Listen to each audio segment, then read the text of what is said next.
మనము యెహెజ్కేలు గ్రంథాన్ని ధ్యానం చేద్దాం.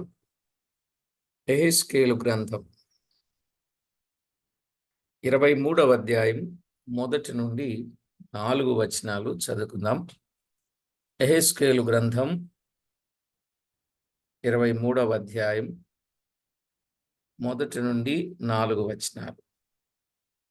మరియు యెహోవా వాక్కు ప్రత్యక్షమై ఇలాగు సెలవిచ్చెను. నరపుత్రుడా, ఒక తల్లికి పుట్టిన 2 స్త్రీలు కలరు. వీరు ఐగుప్తు దేశములో జారత్వము చేసిరి. యవన కాలమందే జారత్వము చేయుచూ వచ్చిరి. అక్కడ వారికి ఆలింగనమాయను. అక్కడ వారి కన్యకాలపు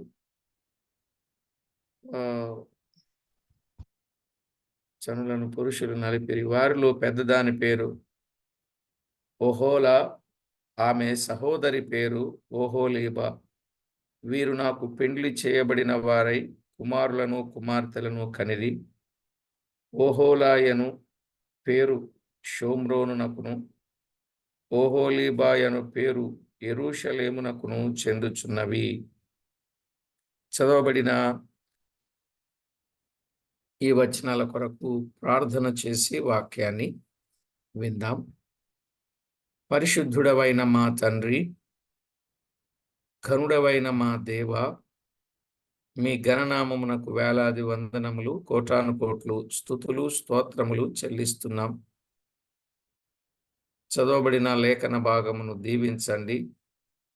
మా అందరితో తేటగాను సూటిగాను స్పష్టంగాను మాట్లాడండి. మా ప్రభువా, మాకు ఏది అర్థం కాదు, కానీ మీ ఆత్మ సహాయము చేత ప్రతీదీ అర్థమయ్యేటట్లు సహాయము చేయగలిగిన దేవుడవు నీవు.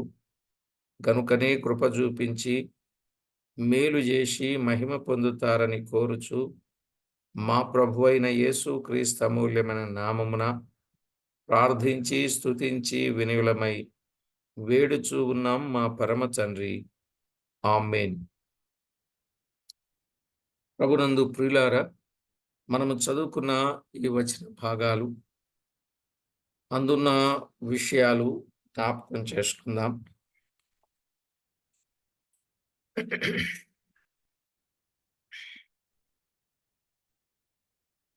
ఈ అధ్యాయములో ముఖ్యముగా అక్కా చెల్లెండ్ర కొరకు చెప్పబడినట్లు చూస్తాం. ఆ అక్కా చెల్లెండ్రు ఓహోలా, ఓహోలీబా అని మనము చూస్తాం. ఇందులో దాదాపు 49 వచనాలు ఉన్నాయి. ఈ అధ్యాయములో 49 వచనాలు ఉన్నాయి. 1 నుంచి 4 వచనాలను ఉపోద్ఘాతం అంటారు.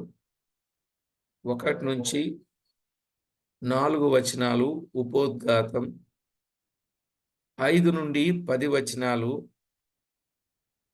5 నుండి 10 వచనాలు ఓహోలా, ఓహోలా, షోమ్రోను. ఓహోలా అంటే షోమ్రోను అని. 11 నుండి 21 వచనాలు ఓహోలీబా. ఓహోలీబా అంటే యెరూషలేం, యెరూషలేం. 22 నుండి 35 వచనాలు, 22 నుండి 35 వచనాలు షోమ్రోను కంటే యెరూషలేము శిక్ష మిన్నయైనది. షోమ్రోను కంటే యెరూషలేము శిక్ష మిన్నయైనది. ఎందుకంటే చెల్లి కంటే అక్కే ఎక్కువ పాపం చేసింది అన్నట్టు షోమ్రోను కంటే యెరూషలేము శిక్ష మిన్నయైనది. ఇక 36 నుండి 49, 36 నుండి 49 షోమ్రోను యెరూషలేమును గూర్చి కలిపి చెప్పుట. షోమ్రోను యెరూషలేమును గూర్చి కలిపి చెప్పుటను గూర్చిన విషయాలు వ్రాయబడ్డాయి.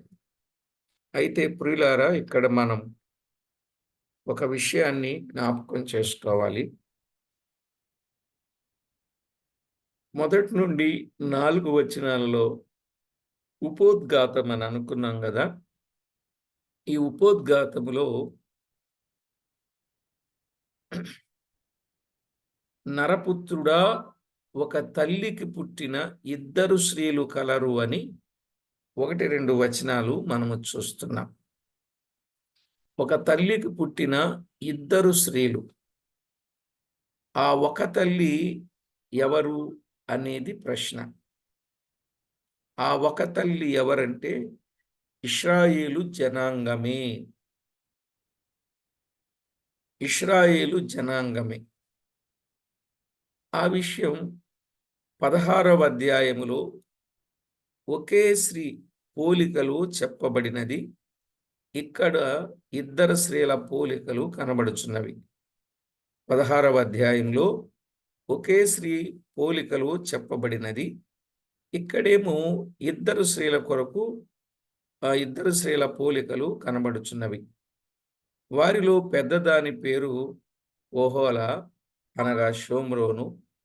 ఆమె సహోదరి పేరు ఓహోలీబా అనగా యెరూషలేమును సూచించుచు ఉన్నవి అని మనం చూస్తున్నాం. ఇక్కడ అక్క చెల్లెండ్రు. ఇందాకేదో అనుకున్నాం గదా! అక్క ఎక్కువ అనుకున్నట్టున్నాం గదా! కానీ ఇక్కడ మనం చూచినప్పుడు ఆహ్, కొంచెం ఆలోచన చేయాల్సిన విషయం పడింది.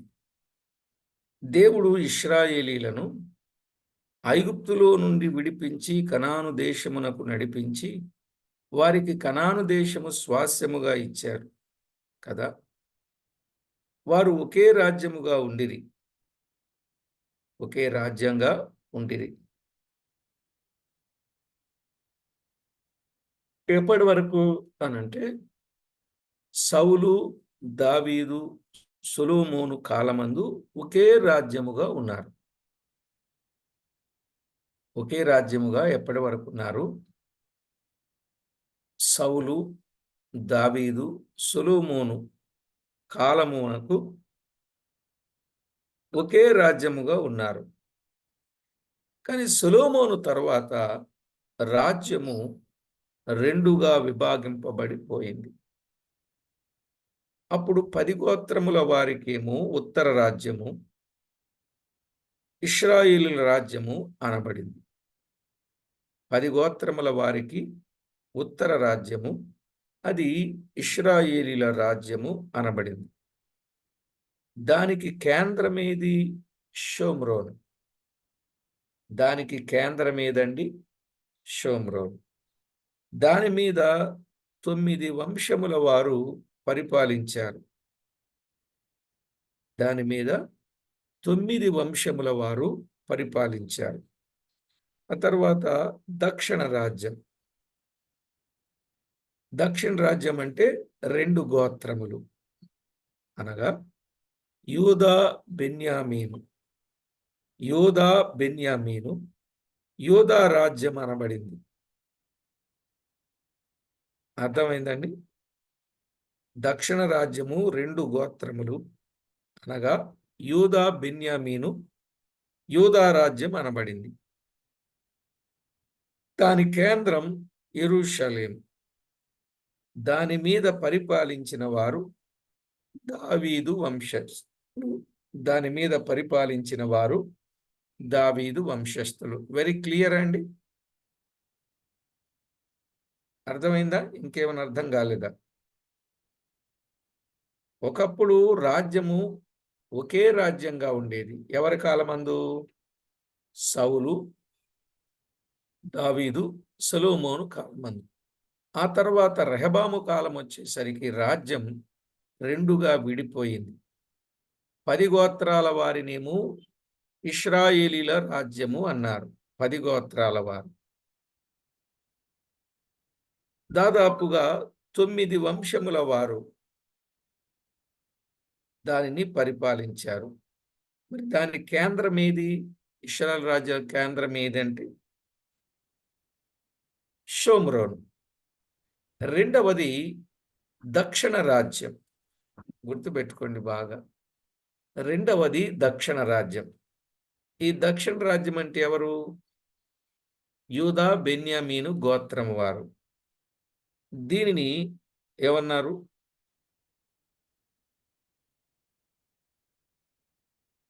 దక్షిణ రాజ్యం. దాని కేంద్రం యెరూషలేం. దాని మీద పరిపాలించిన వారెవరు? దావీదు వంశస్థులు.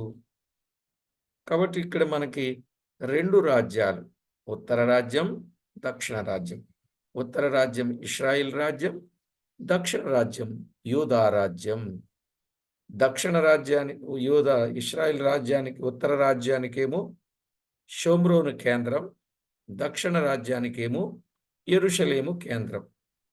ఉత్తర రాజ్యాన్నేమో 9 మంది వంశస్థులు పరిపాలించారు. దక్షిణ రాజ్యమేమో దావీదు వంశస్థులు పరిపాలించారు. Very clear. ఇక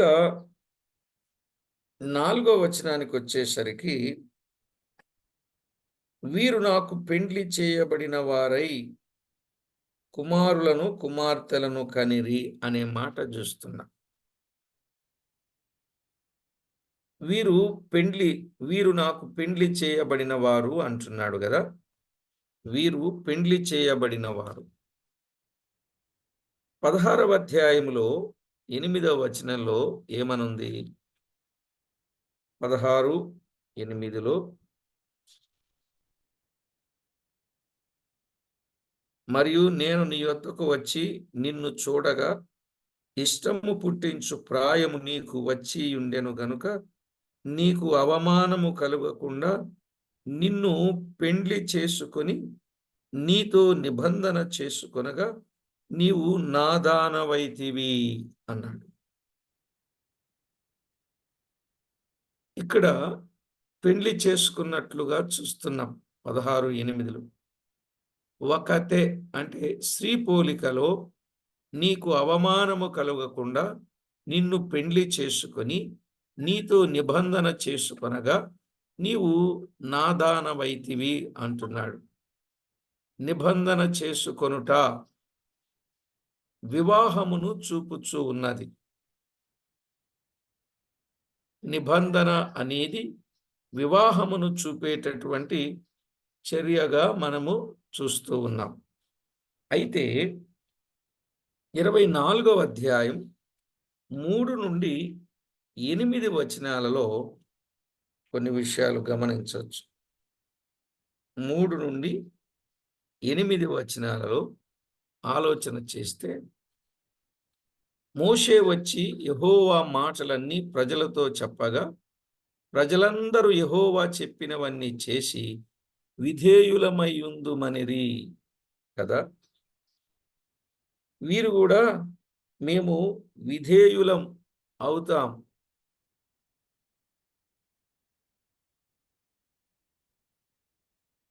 నిర్గమాకాండం 24వ అధ్యాయం 3 నుండి 8 వచనాలు. నిర్గమాకాండం 24వ అధ్యాయం 3 నుండి 8 వచనాలలో, మోషే వచ్చి యెహోవా మాటలన్నీ ప్రజలతో చెప్పగా ప్రజలందరూ యెహోవా చెప్పినవన్నీ చేసి విధేయులమై యుందుమనిరి. అప్పుడు మోషే రక్తము తీసుకొని ప్రజల మీద ప్రోక్షించి, ఇదిగో ఈ సంగతులన్నింటి విషయమై యెహోవా మీతో చేసిన నిబంధన రక్తము ఇదే అని చెప్పాడు. వివాహములో పెండ్లి కుమార్తె పెండ్లి కుమారుడు ప్రమాణాలు చేస్తారు కదా. ఆ ప్రమాణమే వివాహానికి మూలమైనది. ఆ ప్రమాణమే వివాహానికి మూలమైనది. అలాగైతే దేవుడు నిబంధన చేయగా నిబంధనకు విధేయులమై ఉందుమని వారు పలికిరి. నిబంధనలకు విధేయులమై ఉందుమని వారు పలికిరి. అప్పుడే వివాహము జరిగినట్లు చూస్తాం. అయినను వారి స్థితి చాలా భయంకరముగా కనబడుచున్నది. ఇశ్రాయేలీయులకు దేవునికి వివాహం ఎప్పుడైంది? నిర్గమాకాండం 24వ అధ్యాయం 3 నుండి 8 వచనాలలోనే వారికి వివాహమైంది. కానీ వారి స్థితి భయంకరంగా కనబడుచున్నది. ఇశ్రాయేలీయులు 3 కాలాలుగా విభజింపబడుచు ఉన్నట్లు చూస్తాం. ఇశ్రాయేలీలు 3 కాలాలుగా విభజించబడ్డారు. ఒకటి బాల్యకాలం, 2 యవ్వన కాలం, 3 తరువాతి కాలం. బాల్యకాలం, యవ్వన కాలం, తరువాత కాలం. ఈ 3 కాలాలుగా వారిని విభజించారు. వారి బాల్య దశ అదెప్పుడంటే ఐగుప్తులో ఉన్న కాలం. వారి బాల్య దశ వారు ఐగుప్తులో ఉన్న కాలం. హోషేయ గ్రంథం 2వ అధ్యాయం 15వ వచనం. హోషేయ గ్రంథం 2వ అధ్యాయం 15వ వచనం. బాల్యమున ఐగుప్తు దేశములో నుండి వచ్చినప్పుడు అని ఉన్నది. బాల్యమున ఐగుప్తు దేశములో నుండి వచ్చినప్పుడు, అది బాల్య దశ. ఇకపోతే 11:1 ఏమనుంది? ఇశ్రాయేలు బాలుడై ఉండగా నా కుమారుని ఐగుప్తులో నుండి పిలిచితిని అన్నాడు. ఇశ్రాయేలు బాలుడై ఉండగా నా కుమారుని ఐగుప్తులో నుండి పిలిచితిని అన్నాడు. అంటే ఈ వాక్యాలను బట్టి ఇశ్రాయేలీల బాల్య దశ ఐగుప్తులో ఉన్నదని తెలియచూ ఉన్నది. ఇశ్రాయేలీల బాల్య దశ ఎక్కడున్నారండి? ఐగుప్తులో వారున్నారు. ఇక ఇర్మియా గ్రంథం 2వ అధ్యాయం 2వ వచనంలో,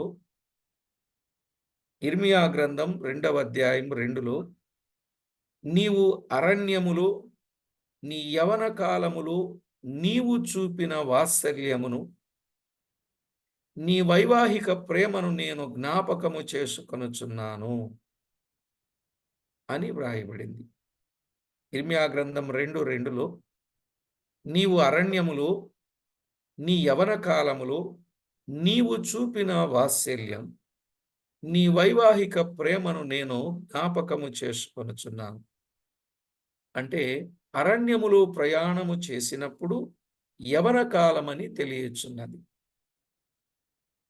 ఇశ్రాయేలీలు అరణ్యములో ప్రయాణము చేసినప్పుడు అది యవన కాలం. వారు ఐగుప్తులో ఉన్నప్పుడు అది బాల్యకాలం. తరువాత కాలం వారు కనానులో నివసించిరని మనకు తెలియచున్నది. తర్వాత కాలం వారు ఎక్కడున్నారండి? వారు ఐగుప్తులో నివసించిరి. కనానులో నివసించిరి. ఐగుప్తులో ఉన్నప్పుడేమో బాల్యకాలం, అరణ్యములో ఉన్నప్పుడేమో యవన కాలం, కనానులో ఉన్నప్పుడేమో తర్వాతి కాలం. అయితే వీరు ఐగుప్తు దేశములో జారత్వము చేసిరి. ఐగుప్తు దేశములో జారత్వము చేసిరి.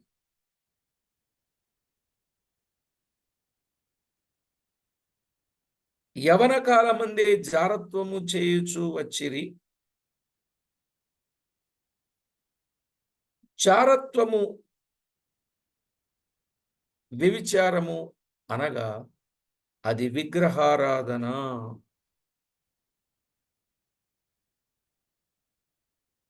అర్థమైందండి? ఐగుప్తులో జారత్వము చేసిరి. యవన కాలమంది జారత్వము చేయుచు వచ్చారు. జారత్వము, వ్యభిచారం అనగా విగ్రహారాధన. విగ్రహారాధనను వ్యభిచారముతో పోల్చుట బైబిల్లో అనేక సార్లు చూడగలం. బైబిల్లో అనేక సార్లు జారత్వమును, వ్యభిచారమును, విగ్రహారాధనతో మనము చూడగలం. అయితే ఆ వచనాలు మీరు అన్నీ చదవడం కష్టం కనుక మీరేమైనా తీరిగ్గా చదువుతానంటే రెఫరెన్స్ చెప్తా. రాస్తారా? నిర్గమాకాండం 34:15. నిర్గమాకాండం 34:15.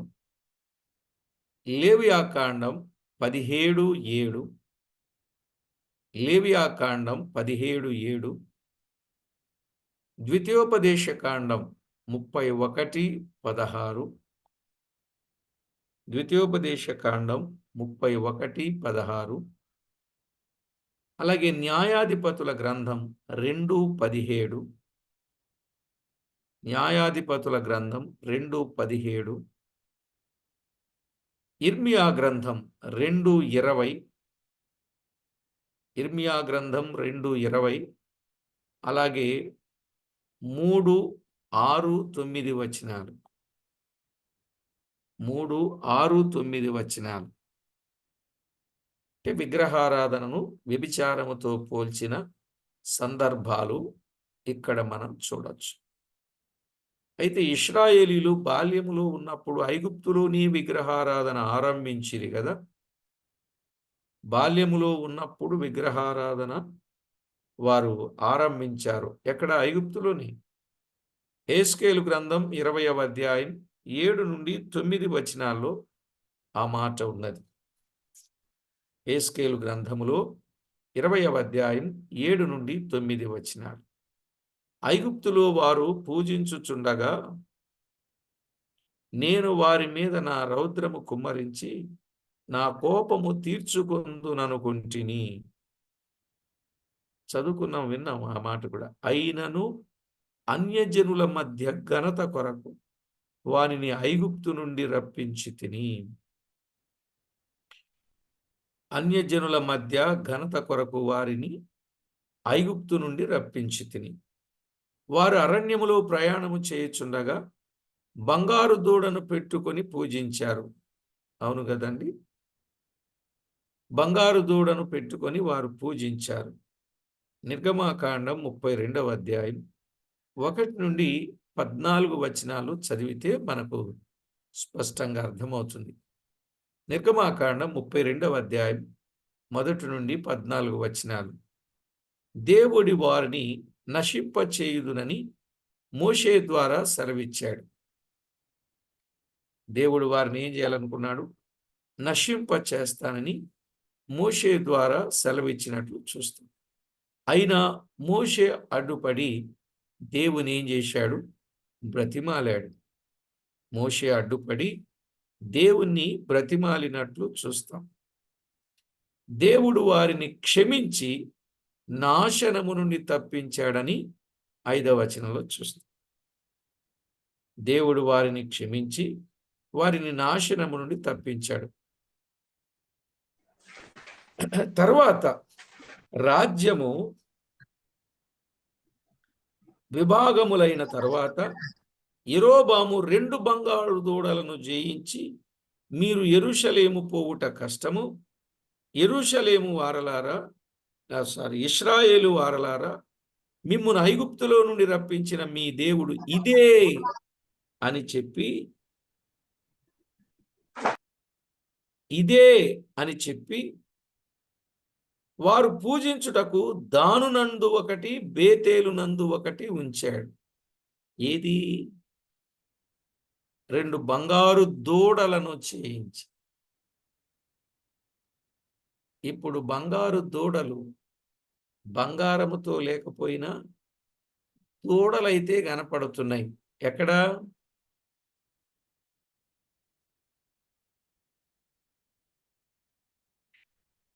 ఎక్కడ కనపడుతున్నాయండి?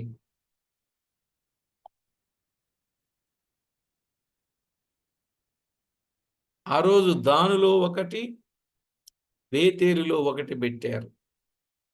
ఇప్పుడు ప్రతి టెంపుల్ దగ్గర నంది విగ్రహాలు పెడుతున్నారు. చూశారా? నంది విగ్రహాలు. నంది విగ్రహాలు కనబడుతున్నాయి. అంటే అప్పటి నుండి ఆ నంది కంటిన్యూ అవుతూనే వస్తుందన్నమాట. చూస్తున్నారా మీరు? ఏ దేవత దేవుడని వారు పేరు పెట్టుకొని ఏ విగ్రహం పెట్టినా దాని ముందు ఆవరణలో ఏముంటుంది? నంది విగ్రహం ఉంటుంది. అంటే అప్పుడు ఆరంభమైన ఏది? యరొబాము కాలములో ఆరంభమైన ఆ విగ్రహారాధన, ఆ నంది దూడ, అది ఇప్పటికీ కంటిన్యూ అవుతూనే వస్తుందన్నమాట. ఎన్ని వందల ఏండ్ల సంవత్సరాలయిందండి. సరేలెండి. అది ఇంకా పెచ్చు పెరిగిపోతుంది. ఒకప్పుడు అమెరికా, పాశ్చాత్య దేశాలలో అలాంటి విగ్రహారాధన ఉండేది కాదు. ఇప్పుడు పాశ్చాత్య దేశాలలో గూడా ఏమెక్కువైపోతుంది? విగ్రహారాధన ఎక్కువైపోతుంది. క్రైస్తవ దేశాలు అనబడిన దేశాలలో కూడా ఈ విగ్రహారాధనను నెమ్మదిగా ప్రబలిపోయేటట్లు చేస్తున్నారు. ఇండియా వాళ్ళెవరో అక్కడికెళ్తున్నారు ఉద్యోగం నిమిత్తం. అక్కడ నెమ్మదిగా ఒక స్థలం కొంటున్నారు. అక్కడొక విగ్రహం పెడుతున్నారు. దానికొక గుడి కడుతున్నారు. అలాగున అక్కడ కొంతమంది భక్తులు తయారైపోతున్నారు. ఈ నల్లోళ్ళతో పాటు తెల్లోళ్ళు గూడా తయారైపోతున్నారు. ఎక్కడ జూసినా ఇదే వరస. ఏవండీ నిజమా? కాదా? మీకు తెలిసిన మేరలో కొంచెం ఇలాగనండి. ఓకే. కాబట్టి విషయాన్ని మనం అర్థం చేసుకుందాం.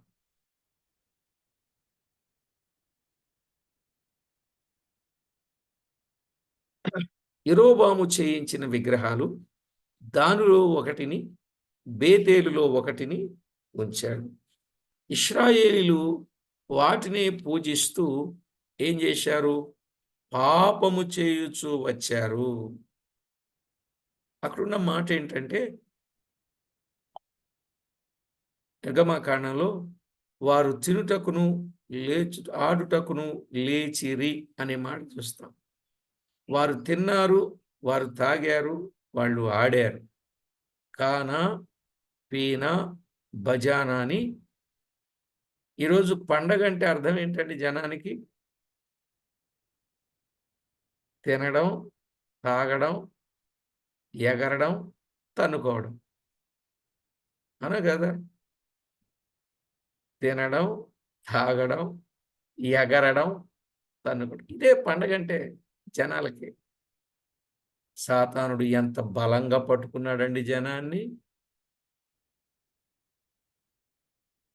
అలాగున ఉత్సవం, సంతోషం, సంబరం, ఊరేగింపు ఇలాగున ఎన్నో రకాల పేర్ల చేత ప్రజల్ని తప్పు త్రోవలోనికి తీసుకొని వెళ్ళిపోయాడు.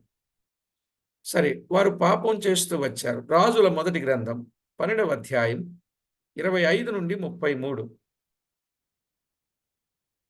రాజుల మొదటి గ్రంథం 12వ అధ్యాయం 25-33. యూదా వారు కూడా విగ్రహారాధనలో మునిగి పాపం చేశారండి. విగ్రహారాధనల పాపములో మునిగిపోయారు. ఇశ్రాయేలీయులతో పాటు ఇప్పుడెవరు పాపం చేయడానికి? యూదా వారు కూడా పాపం చేయడానికి. అందుకే షోమ్రోను కంటే అత్యధికముగా మునిగిపోయిరి. పెద్దదానికంటే చిన్నది మరెక్కువ పాపం చేసినట్లుగా చూస్తాం.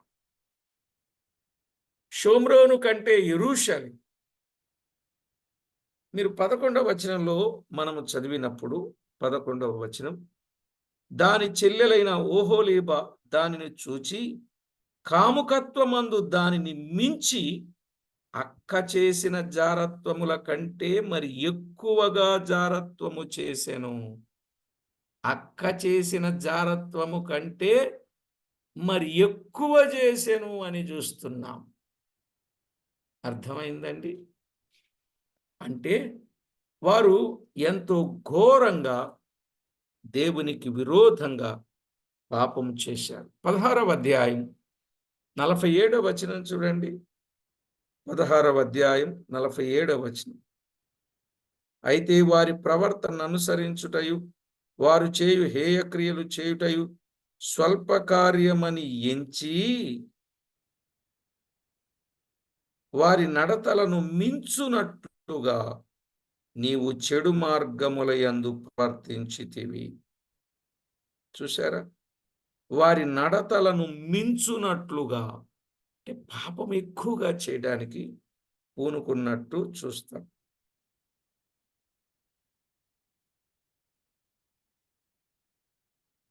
అయ్యో! ఎంత ఘోరమండి. ఇక 8వ అధ్యాయం 5-17 వచనాలు గూడా మనం చదివితే మనకలాగే అర్థమవుతది. 8వ అధ్యాయం 5-17. మరియు ఇశ్రాయేలు వారు అష్షూరు వారిని మోహించిరి. ఇశ్రాయేలు వారు అష్షూరు వారిని మోహించినట్లుగా మనము చూస్తాం.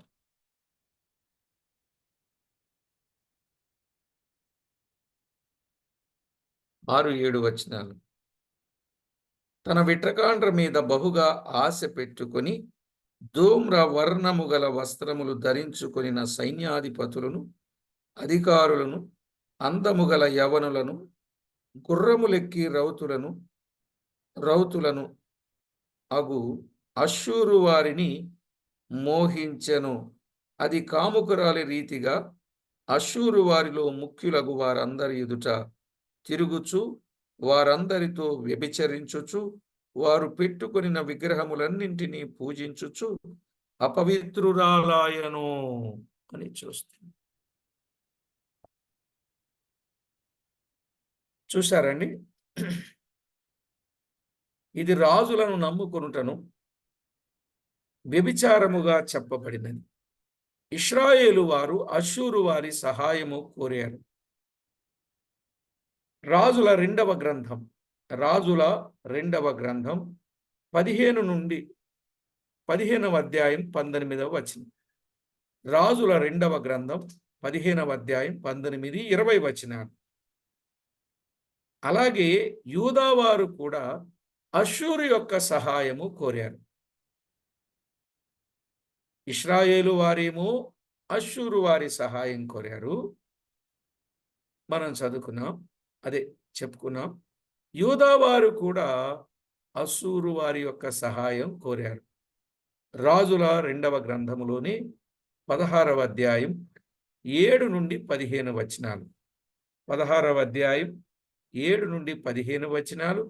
అలాగే దినవృత్తాంతముల రెండవ గ్రంథం 28వ అధ్యాయం 16-28 వచనాలు. దినవృత్తాంతాల రెండవ గ్రంథం 28వ అధ్యాయం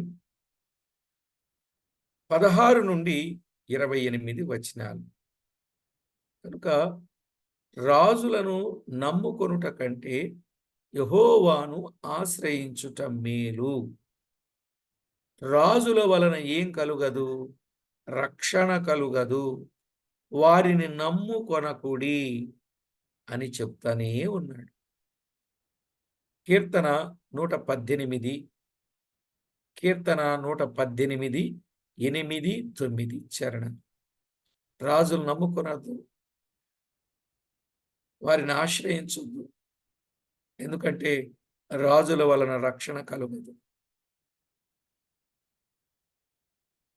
146వ కీర్తన 3లో వచ్చి కూడా చెప్పాడు, మీరు రాజులు నమ్ముకోవద్దు, వారిని ఆశ్రయించొద్దు, వారి వలన మీకు రక్షణ కలుగదు. అసలు బైబిల్ ఏం చెప్తుందండి?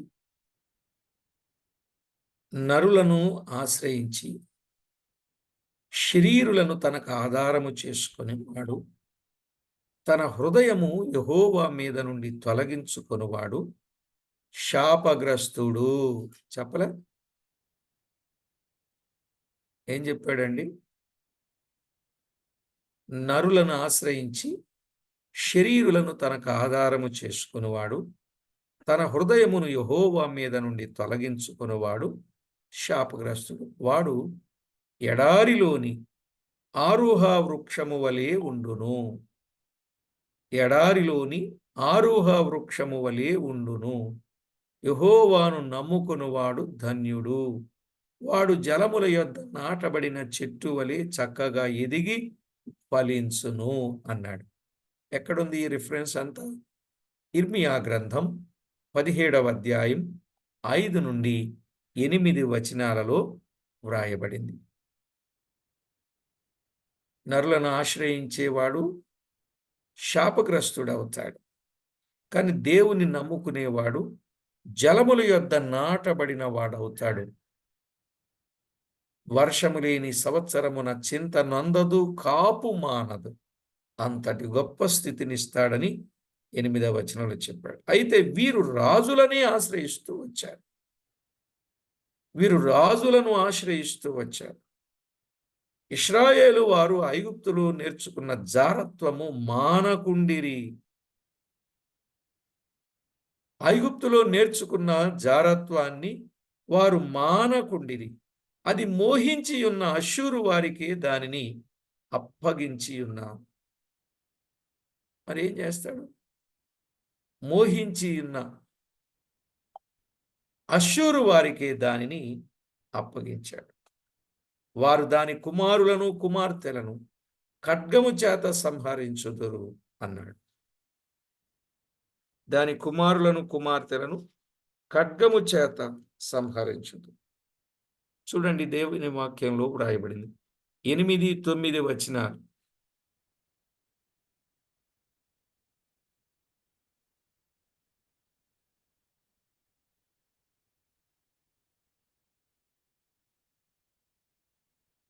ఆ, 9-10 వచనాలు చదువు. 9-10 వచనాలు. కావున దాని విటకాండ్రకు నేను దానిని అప్పగించి ఉన్నాను. అది మోహించిన అష్షూరు వారికి దానిని అప్పగించి ఉన్నాను. వీరు దాని మానఛేదనము తీసిరి. దాని కుమారులను కుమార్తెలను పట్టుకొని దానిని ఖడ్గము చేత చంపిరి. ఏలాగున ఆమె స్త్రీలలో అపకీర్తి పాలై శిక్ష నొందెను. అర్థమవుతుందండి పాఠం? తన మీదికి తానే శిక్షను తెచ్చుకుంటున్నట్లు చూస్తున్నాం. ప్రియులారా, రాజుల 2వ గ్రంథం 15వ అధ్యాయం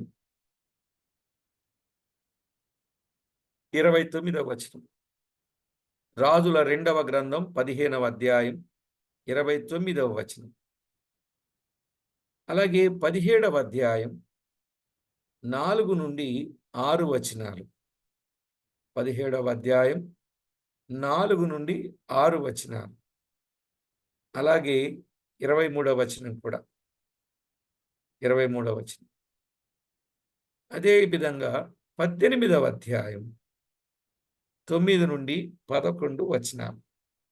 18, 9-11 వచనాలు. యెరూషలేము వారు కల్దీలను ఐగుప్తీలను వెంబడించిరి అని వ్రాయబడింది. ఎవరిని వెంబడించారంట? కల్దీలను ఐగుప్తీలను వెంబడించారు. 13, 14, 15, 16 వచనాలు అదే. కల్దీలంటే బబులోను వారు.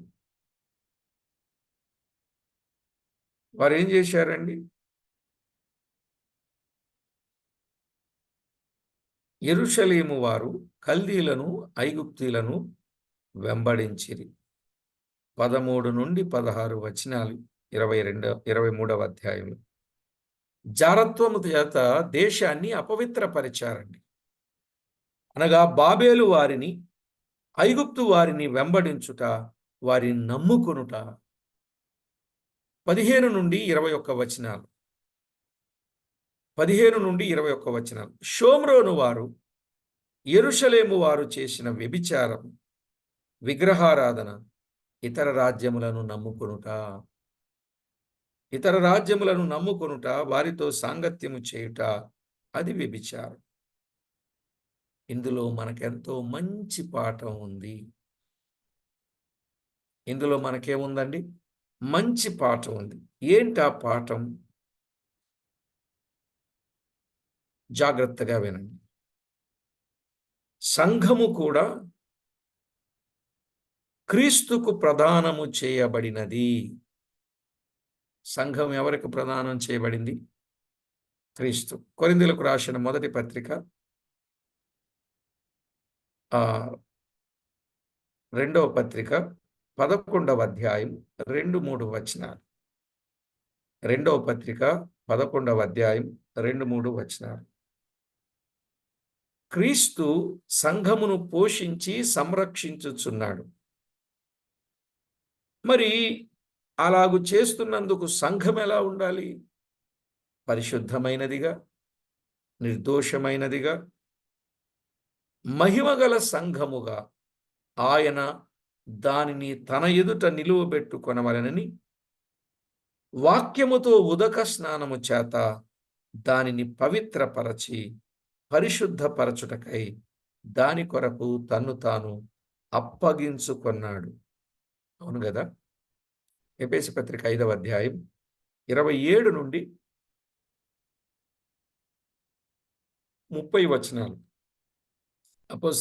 ఎఫెసీయులకు రాసిన పత్రిక 5వ అధ్యాయం 27 నుండి 30 వచనాలు. మీరు మీ సొత్తు కారు, విలువ పెట్టి కొనబడిన వారు గనుక మీ దేహముతో దేవుని మహిమపరచుడి. చెప్పాడుగా మాట. కొరింథీయులకు రాసిన మొదటి పత్రిక 6వ అధ్యాయం 19, 20 వచనాలు. దేవుడేమో మనలను కొంటే, ప్రధానము చేసుకుంటే ప్రక్కచూపులు చూడొచ్చా సంఘం? కుడికి గాని ఎడమకు గాని తొట్టిల్లపోవచ్చా? తొట్టిల్లకూడదు.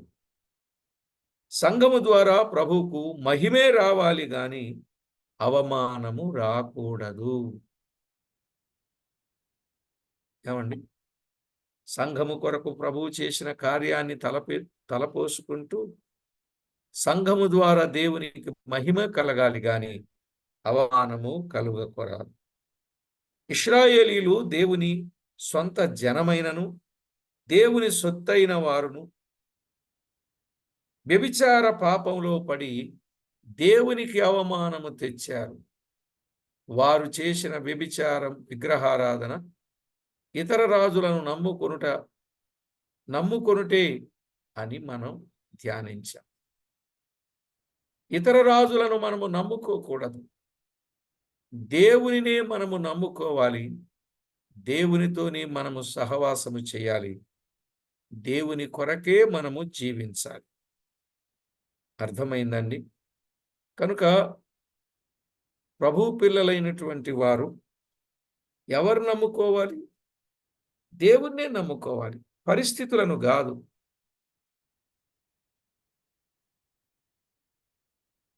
దేవుని వైపు మనం ముందుకు సాగాలి.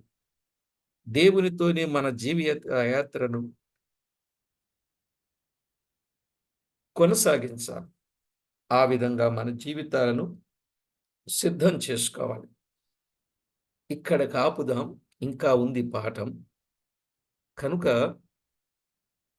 అంటే వారు చేసిన పాపాన్ని బట్టి వారి మీదికి శిక్ష వచ్చింది. వారు ఎవరితో నిబంధన చేసుకున్నారో మనకు అర్థమైంది కదా. కానీ మనం ఎవరితో చేసుకున్నాం నిబంధన? దేవునితో. ఎవరితో అయింది ప్రదానం? దేవునితో. కనుక మనము విలువ పెట్టి కొనబడిన వారము గనుక ఈ దేహముతో దేవుణ్ణి మహిమపరచాలి. ఈ దేహములో ఉన్నంత కాలం దేవునికి దాసులంగా బ్రతకాలి. అట్టి సిద్ధపాటు కలిగిన వారుగా ఉండాలని ప్రేమతో మిమ్మల్ని అందరినీ కోరుతా ఉన్నాను. ప్రార్థన చేసుకుందాం. తల వంచి కళ్ళు మూసుకున్నప్పుడు వేటికైనా లోబడిపోయిన అనుభవాలు ఉంటే, ఏ పాపమైనా నిన్ను ఏలుబడి చేసేదిగా ఉంటే వాటన్నింటినీ విడిచిపెట్టాలి. చెత్త కుప్పలో నుండి బయటికి రావాలి. పాప సంబంధమైన స్థితిలో నుండి విడిపింపబడిన జీవితాన్ని కలిగి జీవించాలి. ఆలోచన చేయండి. ప్రభు నిన్ను ప్రేమించి, నన్ను ప్రేమించి చేసిన పుణ్యకార్యాన్ని తలపోసుకుంటూ దేవునికి మహిమకరంగా జీవించాలి. ఏదైనా ఆయాసకరమైన బ్రతుకు ఉండుంటే దానిని ప్రభువు నిమిత్తము విడిచిపెట్టాలి. ఎవరు నమ్మినా మేలు లేదు. ప్రభు ద్వారానే మేలున్నది. పరిశుద్ధుడవైన మా తండ్రి, పరమందు ఆసీనుడవైన మా దేవ, మీ ఘననామానికి స్తోత్రము చెల్లిస్తున్నాం. హెస్కేలు గ్రంథములో నుండి మా ప్రభువా, ఉపోద్ఘాతమును గూర్చిన విషయాలు తేటతెల్లం చేసినందులకై స్తోత్రములు. మిగిలిన సంగతులను మేము జాగ్రత్తగా ధ్యానము చేసి మీకెంతో మహిమ తేవడానికి సిద్ధపరచండి. మా ప్రభువా, అన్ని విషయాలలో ఎల్లవేళలా మీ కృపా కనికరములు మా పైన ఉంచి మమ్మను నడిపించుచున్న మీ ప్రేమ కొరకై కృతజ్ఞతలు చెల్లించుచు మా ప్రాణనాథుడు, ప్రియుడు, రక్షకుడు కూడికలో చేరిన ప్రతి ఒక్కొక్కరిని పేరు పేరున జ్ఞాపకం చేసుకుని విడువక ఎడబాయక కృప చూపుచు మేలు చేస్తున్న మీ ప్రేమకై వందనాలు అర్పిస్తూ మా ప్రాణనాథుడు, ప్రియుడు, రక్షకుడైన యేసు క్రీస్తు అమూల్యమైన నామమున స్తుతించి, స్తోత్రించి, ప్రార్థించి, మిక్కిలి వినయముగా బ్రతిమలాడి వేడుచూ ఉన్నాం మా పరమ తండ్రి. ఆమేన్. ప్రభునందు ప్రియులారా, విషయమైతే అర్థమైంది అనుకుంటున్నాను.